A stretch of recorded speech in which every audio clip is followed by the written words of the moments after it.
Hello and welcome to this Silverstripe screencast. In this episode, we're going to talk about how to start adding dynamic content to our templates and integrating more with the CMS. So we're going to start by adding primary navigation. Then we'll set the base URL. That may sound a bit cryptic right now, but you'll see why you need it later, and it's a pretty simple update to make.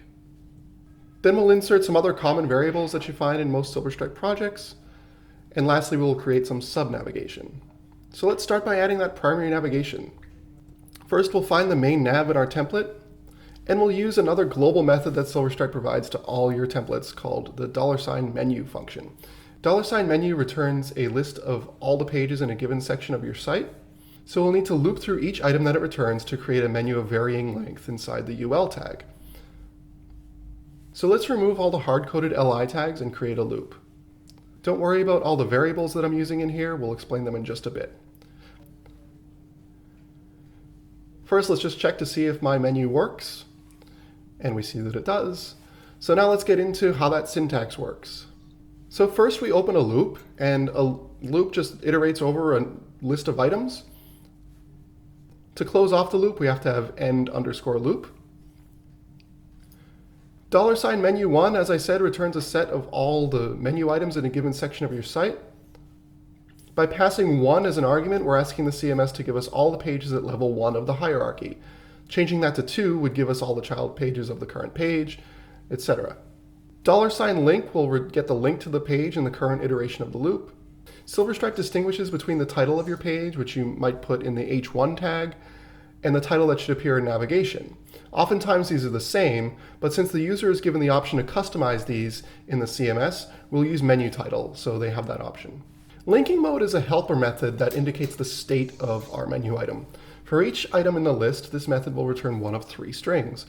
It will return link if the page is simply not active, so that's sort of a default state. It will return current if this is the current page. And it will return section if the current page is a descendant of this page. So if you're on About Us/company, the company page is current and the About Us is section. Now let's talk about setting the base URL. But first, why do we need to do this? Well, now that we have a primary navigation, let's try navigating to one of these pages, like About Us. And we see that everything breaks. Once again, we'll open up our web inspector and take a look at why that might be the case. You'll see that the browser is looking for assets in the wrong place. About Us/themes/OneRing. Obviously, the About Us does not belong there. We've used relative paths for everything, so we need to ensure that all the assets load relative to our project root.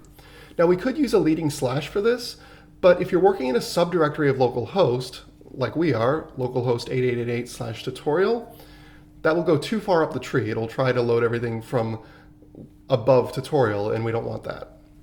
So for this reason, it's strongly recommended that you add a base tag to the head of your document in all your templates. The base tag is an HTML standard that just tells the document what the base URL is. There's an easy helper tag provided by Silverstripe to give you exactly what you need. Simply add the syntax base_tag to the top of your head section in your template. Reload the page and things look a lot better now.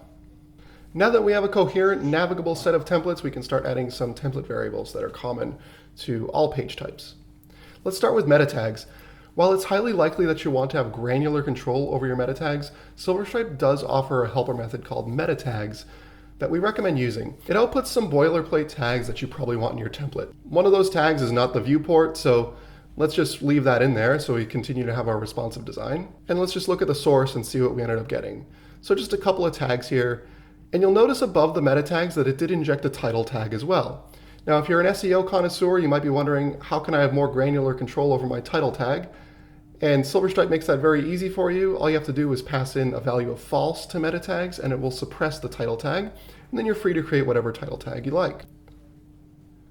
Now let's look at the main content area where most of our page content will display. We can update our h1 tag to use the $title variable. This will pull in the current page title as it's defined in the CMS. And below that, we have some breadcrumbs that are hard-coded in the template. This will likely be an area of your design that you want to customize, but for now we'll use the magic variable breadcrumbs to output a string of rich text representing the breadcrumbs. In later tutorials, we'll cover how to customize the output of this method It is one of the few times in Silverstripe you will see a magic method that just outputs HTML.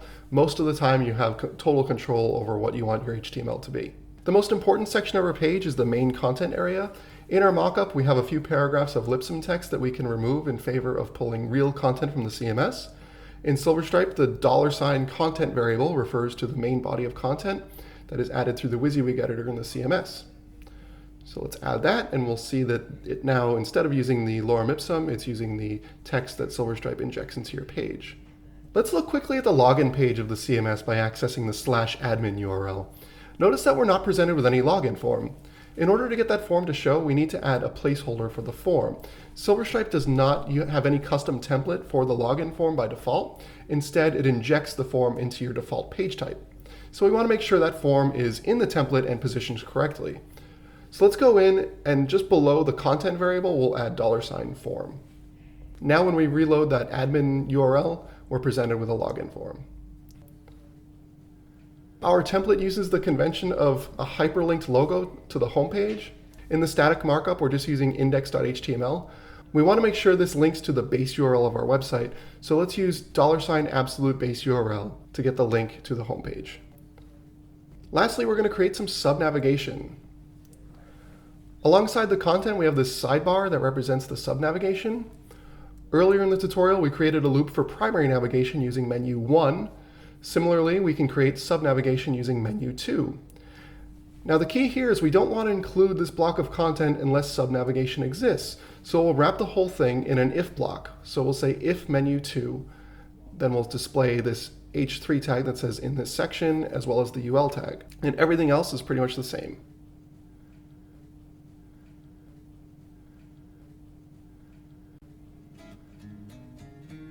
Thanks for tuning into this screencast. If you have any questions or comments, please post them below.